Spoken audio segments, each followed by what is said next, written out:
નીચેનામાંથી કઈ એ અસમય સંખ્યા નથી? તો મિત્રો જો એક આવે સમય સંખ્યા અને એક આવે અસમય સંખ્યા. સમય સંખ્યા કોને કહેવાય? તો જે સંખ્યાને ભાઈ p ના છેદમાં q સ્વરૂપની અંદર તમે દર્શાવી શકતા હોય. એમાં p ના સભ્ય ક્યાંથી લેવાના? તો કે p ના સભ્ય z માંથી લેવાના. z એટલે પૂર્ણાંક સંખ્યા અને q ના સભ્ય ક્યાંથી લેવાના? તો કે n માંથી. તો આવી સંખ્યાને કેવી કહેવાય? સમય સંખ્યા કહેવાય.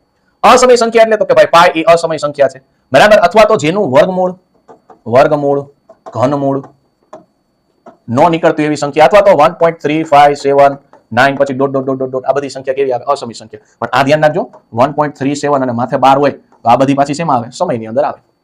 તો અહીંયા આપણને પ્રશ્ન પૂછ્યો છે અસમય સંખ્યા. સાહેબ 125 છે એનું ઘનમૂળ નીકળે, વર્ગમૂળ નો નીકળે, એટલે આ અસમય સંખ્યા છે. 325 છે સાહેબ એનું પણ વર્ગમૂળ નો નીકળે. 425 નું વર્ગમૂળ નો નીકળે. સાહેબ 225 છે એનું વર્ગમૂળ નીકળે. કેટલું નીકળે સાહેબ? 15 નીકળે. તો આનું વર્ગમૂળ નીકળે તો આ કઈ સંખ્યા છે સાહેબ? સમય સંખ્યા છે. કઈ? સમય સંખ્યા. બાકીનાનું વર્ગમૂળ નથી નીકળતું, બધી અસમય સંખ્યા છે. સમય સંખ્યા નથી એનો મતલબ શું થાય? સમય સંખ્યા હશે.